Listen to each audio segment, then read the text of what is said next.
हद है। शिरीन फिर से तारबंदी नहीं करना चाहती थी क्योंकि ये ऊर्जा की बर्बादी होगी और उसे डर था कि अगर वो एक बार फिर राक्षसों के बीच प्रकट हो गई तो। और वैसे भी अभी अभी तो सांस लेने के लिए एक जगह मिली थी। वो अभी तक हिली भी नहीं थी ठीक से, इसीलिए उसे लड़ना होगा ताकि वो ठहर सके। और वो कठोर रूप से नहीं लड़ सकती थी, ना ही कोई रक्तस्राव का कारण बन सकती थी, क्योंकि खून की गंध बहुत सारे क्रूर जानवरों को आकर्षित करती है और वो सामना करने में सक्षम नहीं होगी इतने राक्षसों का। अंतिम नुकसान के बाद शिरीन ये सीख गई थी, इसीलिए उसने इसके बजाय जहर का उपयोग करने की कोशिश की। उसने खुद को अजीब पक्षी के हमले से बचाने के लिए खुद को ऊपर उछाल दिया और एक अजीब उग्र पक्षी के मुंह में जहरीला पाउडर छिड़क दिया। जहरीला पाउडर बहुत विषाक्त था और अजीब पक्षी हवा के बीच में थोड़ी देर के लिए डगमगाता है और पेड़ों में दुर्घटनाग्रस्त होने के बाद वो मर के गिर जाता है। उसकी हरकतें सरल लग रही थी, लेकिन ऐसा करना चुनौतीपूर्ण था क्योंकि समय का सदुपयोग करने में उसे बहुत ही सटीक लगना था, वरना वो अजीब पक्षी को जहर नहीं दे पाती और उसे पकड़कर मौत के घाट उतार दिया जाता। शिरीन ने अजीब पक्षी के मरने के बाद राहत की एक सांस ली और आराम करने के लिए पेड़ के सामने झुक गई। उसे याद आया कि अगर वो पश्चिम में जाती है तो वो जंगल में गहरा और चौथी चोटी की ओर जाएगी और पूर्व में जंगल से बचने का एकमात्र छोटा रास्ता था। लेकिन सवाल ये था कि पूर्व है कहाँ। उसने अपने भंडारण झोले को अवचेतन रूप में रगड़ दिया अपने कंपास की तलाश में, लेकिन उसकी उंगली कुछ तेज, ठंडी और कठोर चीज पर पड़ गई। जब उसने उस वस्तु को देखने के लिए बाहर निकाला तो यह एक अप्रत्याशित रूप से एक पक्षी, एक लौह पक्षी था। लोहे की चिड़िया एक गौरैया के आकार की थी और वो रंगीन और अच्छी लग रही थी। इसमें हरी आंखों और अविश्वसनीय पलकों की एक जोड़ी थी। ये टिमटिमा रही थी जैसे उसकी आंखें झपक रही हों। पक्षी को पकड़ते समय शिरीन कुछ अजीब सा महसूस कर रही थी। ये अच्छा लग रहा था, लेकिन ये कुछ अजीब खिलौना लग रहा था। इसके अलावा शिरीन को याद नहीं आ रहा था कि अगर वो इस पक्षी को अपने भंडारण बैग में डालकर लाई थी, लोहे की चिड़िया उसके बैग में कैसे घुस गई? क्या इसे महल मालिक द्वारा डाला जा सकता था? उसने पक्षी को फिर से देखने के लिए अपना सर नीचे किया। ये बहुत घमंडी था क्योंकि ये सीधे नहीं बल्कि बगल में देख रहा था।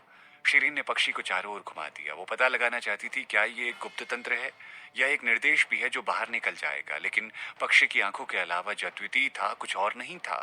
अचानक शिरीन पक्षी की आंखों पर ध्यान केंद्रित करती है। पक्षी की आंखें उसके साथ साथ चल रही थी, लेकिन यह हमेशा केवल एक ही दिशा में देख रही थी। ये एक प्रकार का कंपास हो सकता था। शिरीन ने कुछ समय परीक्षण किया और अंत में आश्वासन मिल गया कि ये वास्तव में कंपास था।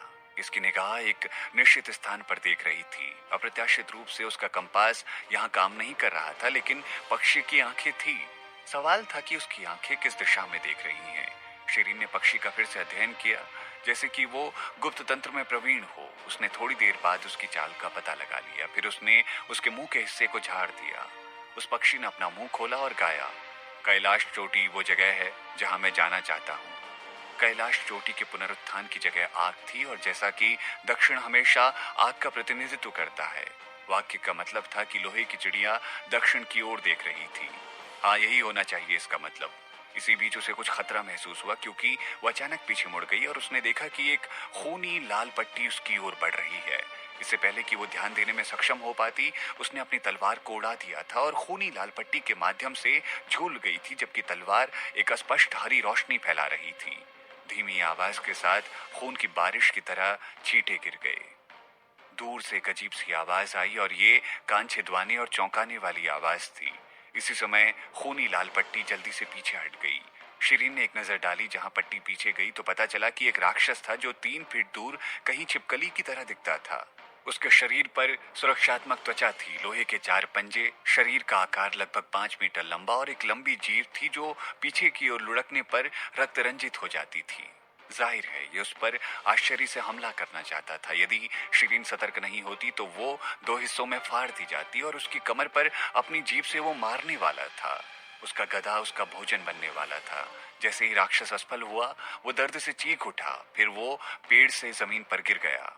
वातावरण अब एक खूनी गंध से भर गया था और शिरीन जानती थी कि अन्य क्रूर जानवर किसी भी क्षण यहाँ पहुंच सकते हैं, इसीलिए वो अब सुरक्षित नहीं थी। सौभाग्य से उसने पहले से ही अपनी अगली मंजिल की पहचान कर ली थी और उसने तुरंत तारबंदी की।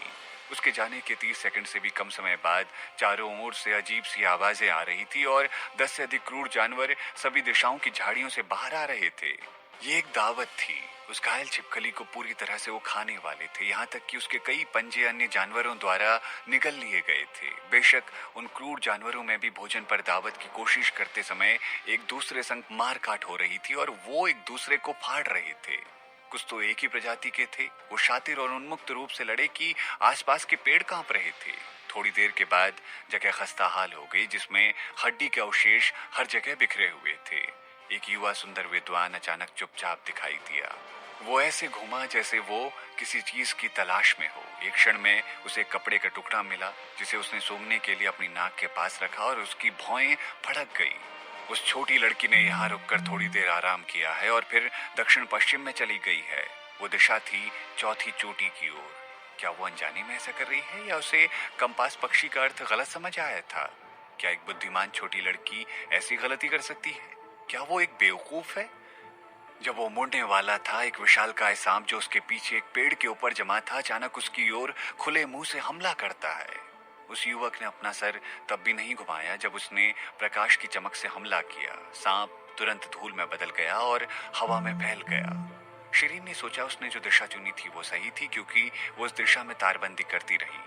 जंगल के क्रूर जानवर पहले जैसे घने नहीं थे। वो फिर से थोड़ी सांस लेने में सफल हो रही थी, क्योंकि उसके बाद कोई अन्य जानवर उसका पीछा नहीं कर रहा था। क्षेत्र में पेड़ लंबे थे और पेड़ों के बीच खाई जहां वो पहले थी उसकी तुलना में व्यापक थी। वहां बड़े पेड़ों के बीच उगने वाली कटीली झाड़ियों का इस्तेमाल किया जाता था, जिससे उसे उतरने में कोई जगह नहीं मिलती थी। लेकिन उन कटीली झाड़ियों को पहले से ही गायब कर दिया गया था और उन्हें ऊबड़ खाबड़ चट्टानों से बदल दिया गया था। जब वो आकाश में थी तब उसने तीसरी चोटी और खुद दूसरी चोटी के बीच की दूरी को लगभग मापा था। ये लगभग 40 किलोमीटर थी और उसकी वर्तमान गति के साथ वो 4 घंटे के भीतर जंगल से बचने में सक्षम हो जाएगी। इस तरह के घने जंगल में वो लापरवाही से तारबंदी नहीं कर सकती थी, क्योंकि वहां न केवल पेड़ थे बल्कि दलदल भी थे जो किसी को भी तुरंत डुबो देते थे। इसके अलावा काले पानी के मगरमच्छ और यहाँ तक कि विचित्र नीले फूलों के जंगल भी थे जो एक जहरीली धुंध का उत्सर्जन करते थे। इसीलिए अगर वो सतर्क नहीं होती और उन जगहों पर टेलीपोर्ट होती तो इसके लिए उसे दूर करना बहुत मुश्किल होता। सुरक्षित खेलने के लिए शिरीन हर बार टेलीपोर्ट होने से पहले पर्यावरण को अच्छी तरह से जांच लिया करती थी। अंधेरे की वजह से वो केवल लगभग 500 मीटर की दूरी तक देख सकती थी, इसीलिए उसने हर बार सिर्फ 500 मीटर की तारबंदी की। घने जंगल में शिरीन बाहर आकाश नहीं देख सकती थी, इसीलिए वो केवल लगभग सांसों की संख्या के आधार पर समय का अनुमान लगा सकती थी और सोचा था कि यह अब तक लगभग आधी रात होनी चाहिए। उसने कुछ सूखे भोजन का सेवन किया और कुछ पानी पिया, जबकि उसने गणना की कि उसे बाहर जाने में कितना समय लगेगा। अचानक उसने महसूस किया कि उसके आसपास का वातावरण शांत हो गया है। पहले जानवरों की लगातार आ रही आवाज अब पूरी तरह से गायब हो गई थी। ऐसा लगता था कि जिस स्थान पर उसने खुद को रोक दिया था उस जगह पर कोई भी क्रूर जानवर नहीं था, बस शांति ही शांति थी। शिरीन सीधी खड़ी हो गई और उस जगह की जांच करने के लिए चारों ओर देखने लगी। उसके आसपास अभी भी पेड़ और शाखाएं थी जो समुद्र के पानी की तरह नीली थी और कोई खतरा मौजूद नहीं था। लेकिन उसकी तेज छठी इंद्री ने उसे बताया कि मुसीबत जल्द आ रही थी। खतरा अचानक प्रकट हुआ और एक ठंडी ठंड ने उसकी रीढ़ को अकड़ा दिया, जिससे उसके शरीर के सारे रोंगटे खड़े हो गए। ये वास्तव में खतरनाक था। शिरीन ने फिर से जांच करने की परवाह नहीं की, बल्कि तुरंत टेलीपोर्ट किया। विस्फोट! एक मछली की गंध के साथ शिरीन के सामने अचानक नीली रोशनी की एक किरण दिखाई दी। इससे पहले कि वो स्पष्ट रूप से देख पाती, उसके दिल में एक भयानक भय फैल रहा था, जिससे उसका दिल धड़कना लगभग बंद हो चुका था। सौभाग्य से उसने बहुत तेजी से प्रतिक्रिया की और अपने शरीर को 80 फीट दूर टेलीपोर्ट करने के लिए मजबूर किया। वो क्या था? ये इतना डरावना था कि वो टेलीपोर्टिंग के बीच में रहते हुए उसका रास्ता रोक सकते थे। शिरीन उत्सुकता से खुद को देखना चाहती थी, लेकिन एक पानी का पर्दा वहां आ गया था और उसकी ओर ही आ रहा था। वो पानी का पर्दा एक मोर की तरह रंगीन था, अपने रंगों को फैलाते हुए। भले ही वो स्थान बहुत गहरा था, जैसे कि सुंदर चीजें आमतौर पर ज्यादा जहरीली होती है, इस पानी के पर्दे में स्वाभाविक रूप से घातक जहर हो सकता था। ये पहली बार नहीं था जब शिरीन एक राक्षस से मिली थी जो जहरीले तरल का छिड़काव कर सकते थे, लेकिन उसके लिए पहली बार था कि वो किसी ऐसी चीज का सामना कर रही थी जो जहरीले तरल का एक फव्वारा छिड़क सके। उसके पास ये सोचने का समय नहीं था कि वो कब टेलीपोर्टिंग करे, लेकिन इससे पहले कि वो टेलीपोर्ट कर पाती, पीछे से उसकी ओर एक और जहरीला फव्वारा छिड़का जा रहा था। हद है, शिरीन केवल सख्त बाईं ओर मुड़ सकती थी। सौभाग्य से भले ही उसके पास आध्यात्मिक शक्ति का उच्च स्तर नहीं था, लेकिन वो गति में तेज थी। वो चमत्कारिक ढंग से अनहोनी से बच गई। इसीलिए जहरीले पानी की पर्दे की दो दीवारें एक दूसरे से टकराती हैं, जिसके जोर से कानों को बहरा कर देने वाली आवाज पैदा होती है, जिसके तुरंत बाद जहरीले तरल की बौछार होती है। एक पल के बाद आसपास के सभी पेड़ गायब हो गए, जैसे कि खतरनाक तरल पदार्थ ने उन्हें भंग कर दिया हो। जो कुछ भी देखा जा सकता था वो चट्टाने थी जो शरण के कारण काली हो गई थी। शिरीन दूर से एक बड़े पेड़ पर खड़ी थी। उसके सीने में दिल धड़क रहा था। बहरहाल वो दो लंबे समय तक फ्लैट राक्षसों पर ध्यान केंद्रित कर रही थी। ये दोनों राक्षस एक ही प्रजाति के थे और जो तीसरी चोटी पर दिखने वाले जानवरों से अलग थे। तीसरी चोटी पर प्रजातियों की परवाह किए बिना उनकी त्वचा, फर और चमड़ी सभी नीले थे। वो तीसरी चोटी के रंग का प्रतिनिधित्व करते थे। लेकिन ये तीनों राक्षस नीले और पीले थे। वो सेंटीपीड की तरह दिखते थे, लेकिन उसके पास केवल 8 चूसने वाले डिस्क जैसे पैर थे। प्रत्येक पैर लगभग 40 से 50 फीट लंबा था और उसका शरीर सांप की तरह लचीला था जो आसानी से झुक सकता था। प्राथमिक रंग आसमानी नीला था, लेकिन उसके पास बादल जैसा सुनहरा पीला धब्बा भी था जो तीसरे शिखर पर जानवरों के बीच नहीं देखा जा सकता था। उसके सिर पर एक तंबू सा था जो हवा और 6 आंखों के साथ बहता था। सभी 6 आंखों में हल्के नीले रंग की पलकें थी। कुछ को बंद करते समय खोला गया था और जिनको खोला गया था वो सुनहरी किरणें थी जो उन्हें अजीब और बुरी लगती थी। 6 आंखों वाला स्पॉटेड किलर सेंटीपीड था। दृढ़ पत्थर कंगन जो शिरीन को परेशान करने से रोकने के लिए चुप था, अंत में मदद नहीं कर सका और बोल पड़ा, 6 आध्यात्मिक शक्ति के साथ एक राक्षस? मालकिन, आप उन्हें भड़काने का जोखिम नहीं उठा सकती, भागो जल्दी। वर्तमान बाहरी क्षमताओं के साथ शिरीन के पास वो उनमें से किसी को भड़काने का जोखिम नहीं उठा सकती थी, लेकिन अब उनमें से 2 वहां आ गए थे। उन्हें एक युगल होना चाहिए क्योंकि वो एक दूसरे के साथ समन्वय कर रहे थे। उन्होंने 2 पक्षों से हमला किया, जिससे शिरीन को लड़खड़ाने के लिए मजबूर होना पड़ा। शिरीन ने अपने होठों को शुद्ध किया। इस अंधेरे जंगल में किस राक्षस को उकसाया याद किया। जब लड़ाई का सामना करने के अलावा कोई दूसरा विकल्प नहीं था तो साहस से जीत की कुंजी थी। इसके अलावा ये जीव उसकी दूर संचार दिशा का अनुमान लगाने में सक्षम थे और उसे जहरीले तरल की दीवार के साथ अवरुद्ध कर सकते थे। इसीलिए वो केवल समय के लिए अपने सबसे बहादुर प्रयास से लड़ सकती थी। क्या उनकी कोई कमजोरी है? शिरीन ने अचानक पूछा। नहीं, ऐसा कहा जाता है कि इनमें कोई भी कमजोरी नहीं है। भागो मालकिन, लड़ने की कोशिश मत करो। दृढ़ पत्थर कंगन ने आग्रह किया। चुप रहो। शिरीन ने जोर से चीख लगाई क्योंकि वो भाग नहीं सकती थी। अगर वो कोशिश भी कर ले तो। उसने अपने दिमाग को केंद्रित किया और 2 हत्यारे सेंटीपीड द्वारा अभिसरण हमलों के मृत कोण का उपयोग करके बदला लेने की कोशिश की। कभी कभी उसने कुछ छिपे हुए हथियारों की शूटिंग करने की कोशिश की और अन्य समय में उसने उनकी कमजोरियों को पहचानने और उन्हें मारने के लिए अपनी तलवार को जोर से मार दिया। लड़ाई में वो अपनी सभी ताकत और बाहरी क्षमताओं का उपयोग कर रही थी। वो दोनों हत्यारे सेंटीपीड के चारों ओर दौड़ रही थी और कूद रही थी। वो बिजली के रूप में तेजी से आगे बढ़ी थी कि वो किसी भी दर्शक को चकमा दे सकती है, लेकिन जितने लंबे समय तक शिरीन ने उनके साथ संघर्ष किया, उतना ही अधिक थकावट और चक्कर उसने महसूस किया। इन दोनों की वास्तव में कोई कमजोरी नहीं थी और वो जहर से भी नहीं डरते थे। शिरीन ने विभिन्न प्रकार के जहरों जैसे जहरीली सुई, जहरीला चाकू, जहरीली धुंध आदि का उपयोग किया था, लेकिन कोई भी पर्याप्त नहीं था। हत्यारे सेंटीपीड की आंखें, नाक, मुंह, पेट इत्यादि मुलायम होने चाहिए थे। भले ही शिरीन ने उन्हें छुरा घोंपने की कोशिश की थी, लेकिन उसके सभी हमले अप्रभावी थे। जब वो अपने स्तर 4 आध्यात्मिक शक्ति के साथ अपनी तलवार लहराती है तो वो एक बड़े पेड़ को काट सकती है, लेकिन अब वो उनके शरीर पर एक छोटे से टुकड़े को भी काट नहीं सकती थी।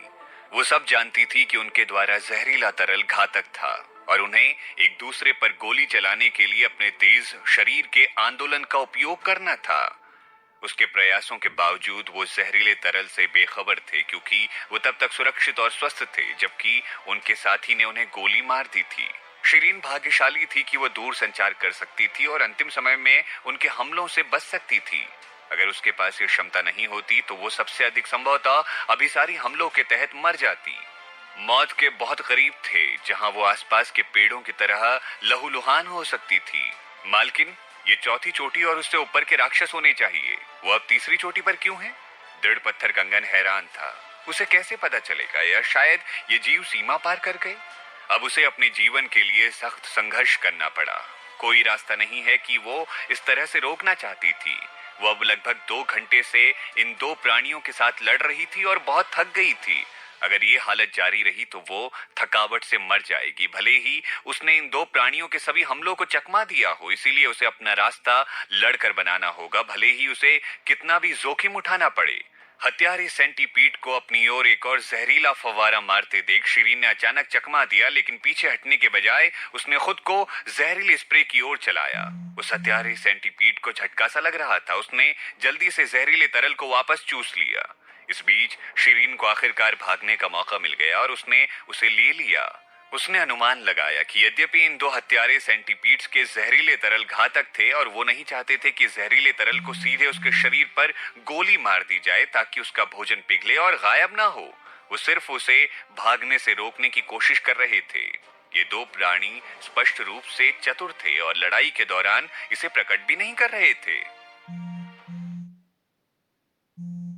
ये शिरीन थी जिसने धीरे धीरे विस्तारित अवधि के लिए लड़ने के बाद इसे महसूस किया। वो पहली बार में बहुत निश्चित नहीं थी, और अगर उसे चरम पर नहीं धकेल दिया गया होता तो वो जोखिम नहीं उठाती। सौभाग्य से योजना ने काम किया। वो दूर टेलीपोर्ट करने में कामयाब रही। जैसा कि वो उनके द्वारा पीछा किए जाने से वो डरती थी, उसने स्थलाकृति की जांच किए बिना काफी दूर टेलीपोर्ट किया। इस थोड़ी सी लापरवाही की वजह से उसकी जान पर लगभग बन पड़ गई थी। जिस स्थान पर वो दोबारा से प्रकट हुई वो एक धारा थी जो हरी भरी गर्मी का उत्सर्जन कर रही थी। धारा के पानी में सल्फ्यूरिक एसिड की तीव्र गंध थी।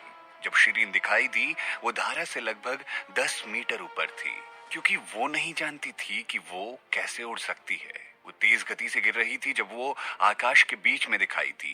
ये नीचे जहरीला एसिड है, यदि आप इसमें गिर जाती हैं तो आप नहीं बच पाएंगी, दृढ़ पत्थर कंगन चिल्लाया। वो इतना डर चुका था कि ये बोलते हुए वो कांप रहा था।